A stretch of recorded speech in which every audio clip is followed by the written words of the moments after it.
Okay, when did you come in Tanzania? 2005. 2005. When did you arrive? And I was I was accepted by the U.S. Peace Corps. Okay. And they sent me to Uhikule Kijijini. Uhikule Kijijini. Ndio. Yeah.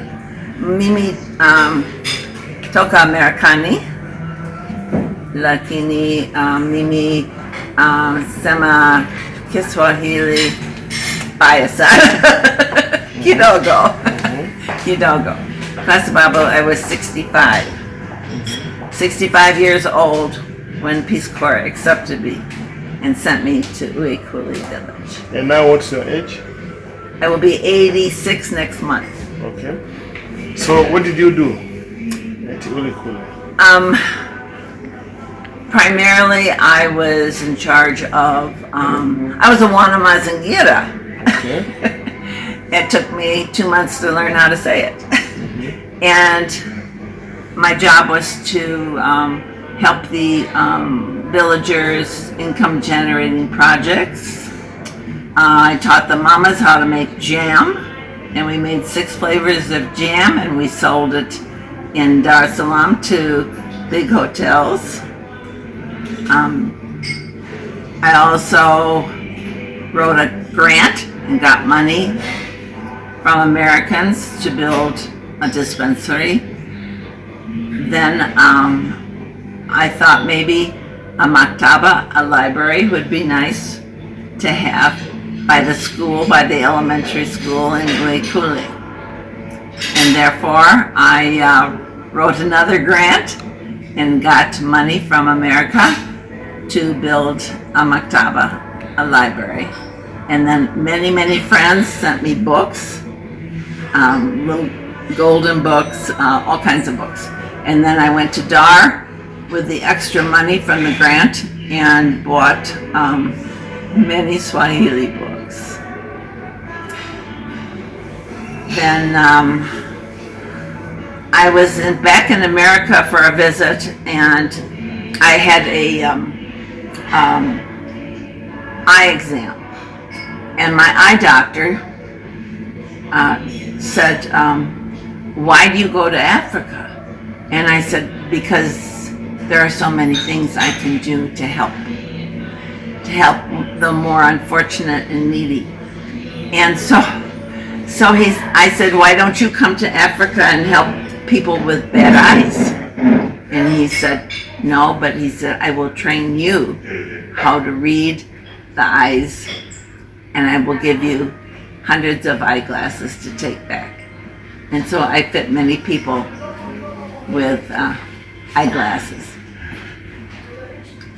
What else do you want? How many kids have you raised in Njombe? Well, I raised 21 yatima orphans. And 8 of them right now, I can tell you. Atakuzwe is studying to be a pharmacist. Sesi Mahagama is now at Ilambula Nursing School. Nixon and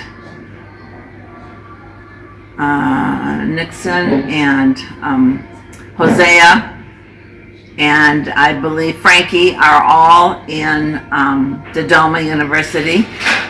Nixon is studying transportation and logistics. Hosea is studying law, and Frankie, the smartest kid of all, is studying animation. Wow. Yeah. And he will do very well. Who knows? Someday he may be president of Tanzania. Then I took in a young 6-year-old, and now he's 27, and he is ready to go to the law school in Dar and study to take the bar exam. Noel McGinn. I have lived in Uikuli Village, I have lived in Magoda, and now I'm in Nyumbani. I can't pronounce it, but that's where my home is now. So, How do you feel being in Tanzania? Well, if you read my book, Becoming BBK, it talks about getting this disease called Africa, and it's in your blood, and you will always, always return again and again and again, and that's what I've done. Okay. It is a disease that calls me back to Africa. So this is Becoming BBK. Maybe briefly, what could be the summary of the book so that... It's my memoirs. It's from my childhood, my wonderful upbringing as a child. I was very fortunate. Then it was my marriage, and it talks a lot about addictions. My husband, who is deceased now, had many addictions, even though he was a very intelligent man. He had a master's in marriage and family counseling, and he was a member of the EAP program of 3M company, and he helped many, many people as a counselor. And then the last big part of the book is my life in Tanzania. Okay. And it was a wonderful time. Okay. This is a book. Which chapter are you going to recommend that anyone who will go to Amazon and find this book, BBK, Becoming BBK, which is the interesting chapter that you think it's a must to be read? Oh my goodness, look here. Look at all the chapters. Yes. Because they're events in my life. And in each chapter is an event.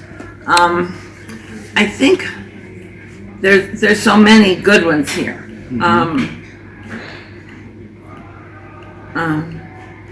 My encounter with a snake. Yes, but there is Touch Day. Torch Day was wonderful. Only the dignitaries did not stay long to look at the library and to look Touch at Day came and visited. Yeah. Ulikule. Yeah. Wow. Mwenge wa uhuru. You didn't know that? Yeah.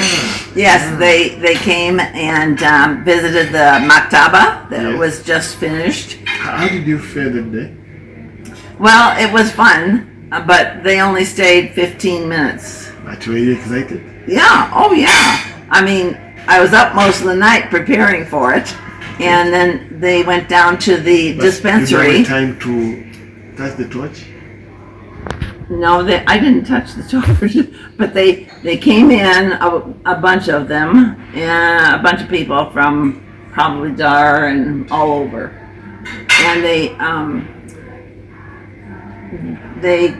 kind of like stayed in the library, looked at the books, and then they went down to the dispensary that I finished.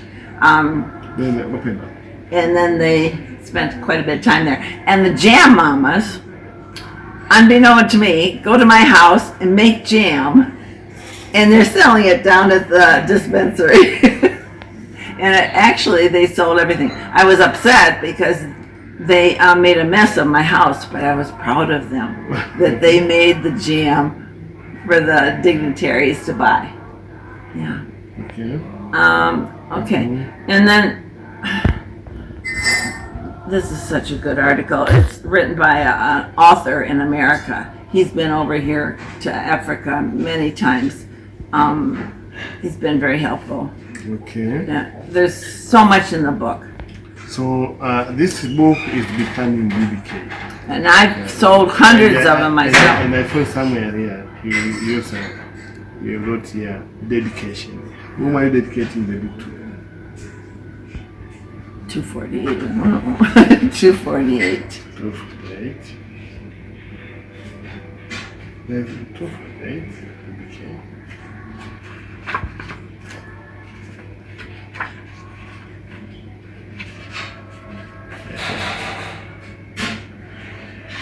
I think it's district commissioner and other dignitaries came to the dedication of the building. It was a special day. one that reflected the joy so many of us were feeling. From the villagers who had helped with construction to the board of directors to the children anxiously awaiting placement. Everyone was excited. This was about the orphanage. Then I built an orphanage that has 7 buildings. I can't say I built it. The village. Bibi Kay. No. The book is about becoming BBK. What could you say? What could you tell the readers?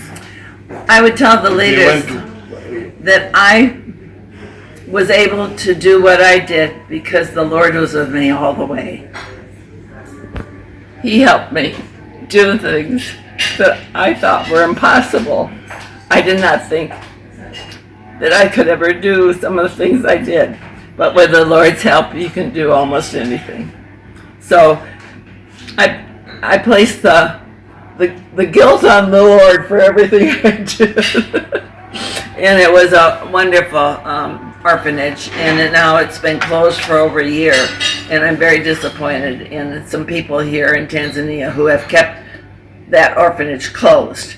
I'm here to get it open again, and I would like the Afia Women's Group to run the orphanage. They are 16, and they're near Aringa, and right now they want to step in, and this is what they'll do. The organization, Afia Women's Group, they'll focus on areas such as HIV/AIDS programs, gender-based violence prevention, nutrition and primary health care, care and support for orphans and vulnerable children, education and economic empowerment, psychosocial support, and community capacity building. These women are waiting for a year to get into Sunrise Children's Home. I don't know why they're not there now. Now Monica has been a good friend of mine for many years, and Dorothy, his wife. I enjoy both of them. They're both very wonderful people. They have been very helpful to me. When I lived in the Magoda area, I had no source of water, but Dale provided some of the irrigation from his perechichi crops. He would let me fill my sim tank. So I was able to survive in Magoda, and I loved the house, but Benton Tatelli wouldn't allow me to buy my land that my house had on. So I moved.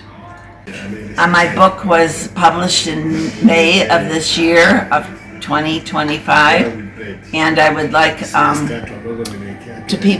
people to know that when you get older, life can begin a different way.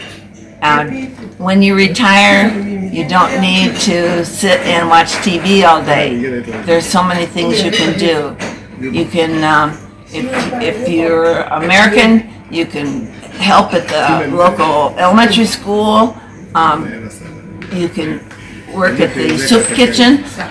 There's so much volunteering that can be done. And here in Tanzania, people sometimes they forget to help their neighbor. Help your neighbor, always. Always help somebody. If you do one good deed a day, God will shine on you. Yes, He will.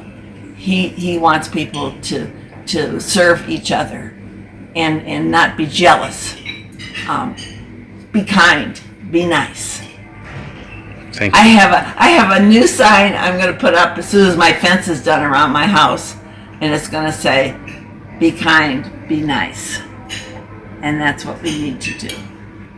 At the school, one of the teachers said to the headmaster at the primary school in Uhikule, "Why are the children that BBK has at the orphanage doing so much better in school than they were when they lived with their extended families?"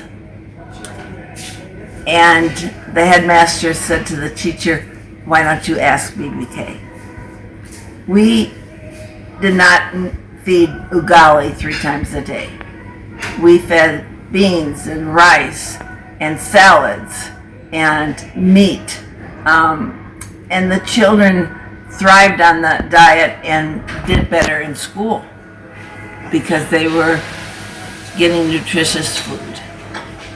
So I want the Afia Women's Group to take over my orphanage because they need to bring the young orphans in and take care of them and send them to the local primary school. Okay, thank you.